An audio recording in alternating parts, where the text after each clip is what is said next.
Why do you keep attracting and choosing unavailable dynamics in love? People who are hot and cold, emotionally distant, or always just out of reach.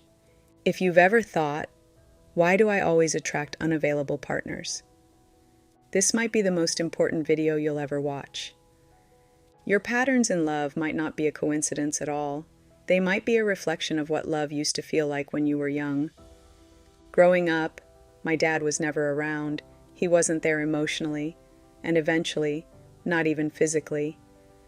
I thought that was just how things were, until one day at school, a friend asked me where my dad was, and I answered so casually, "Oh, he doesn't really stay with us for very long. He comes and goes."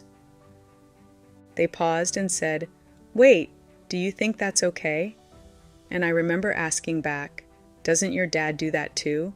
They said, "No."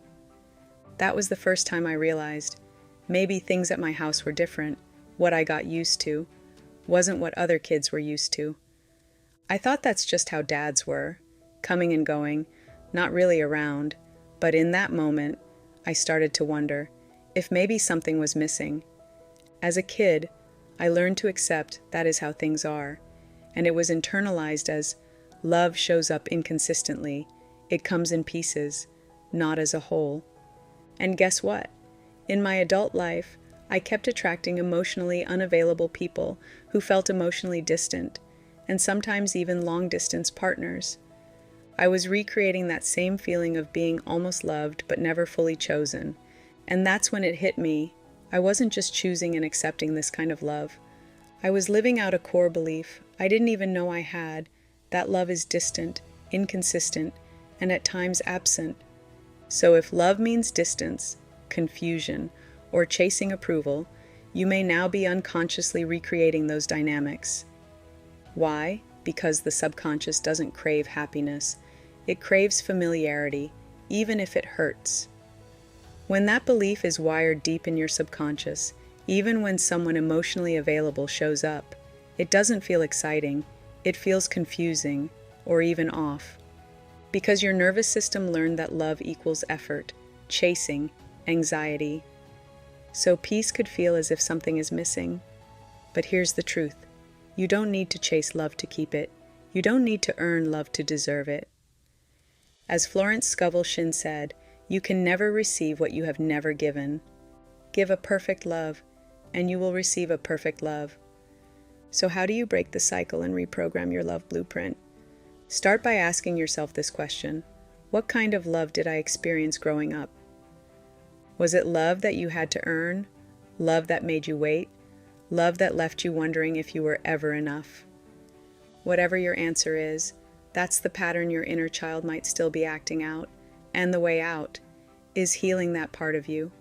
Here's how to begin. Step 1. Validate your inner child's pain. Say it out loud or write it down. I'm sorry you had to chase love. You didn't deserve that. But now, I'm here. I choose safe, steady love for us. This is telling your subconscious mind that things are different now, that you are safe, and love doesn't need to be earned. Step 2. Redefine what healthy love looks and feels like for you. Ask yourself, if love were safe, present, and fulfilling, what would that look like? Write it down in detail, because clarity creates alignment. Step 3. Transform what you believe you deserve at your core. Because if you still hold a subconscious belief that love must be earned, or that you have to prove your worth to be chosen, then your actions will continue to reflect that belief, even without you realizing it. But when you shift those beliefs, you begin to naturally choose and accept love that feels aligned with your worth. Step 4. Choose differently in the present moment. When someone makes you feel like you have to prove your value, take a step back. When someone is inconsistent or emotionally unavailable, choose yourself instead. You're no longer that child who had to settle for less. You get to choose love that shows up and is consistent. Step 5. Start embodying your new identity in love. See yourself as someone who is already worthy of receiving healthy love. When you begin to show up from that identity, you no longer accept halfway love. You begin to expect consistency, peace, presence. And when your energy shifts, The kind of love you attract shifts too. Declare your new standard daily. Use this affirmation inspired by Florence Scovel Shinn. I radiate love and I attract love that is whole, peaceful, and true. Say it with conviction and let that be your new standard. Because healing isn't about blaming yourself for what you accepted. It's about deciding what you'll no longer settle for. And remember, you're not broken.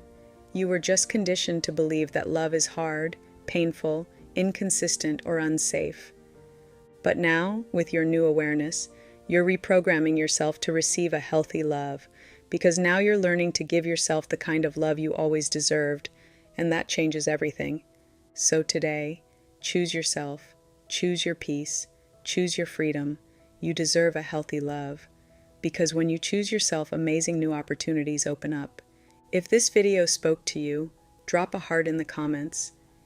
And if you want more on healing, breaking patterns, and manifesting love and abundance, subscribe to the Love Alchemy Code.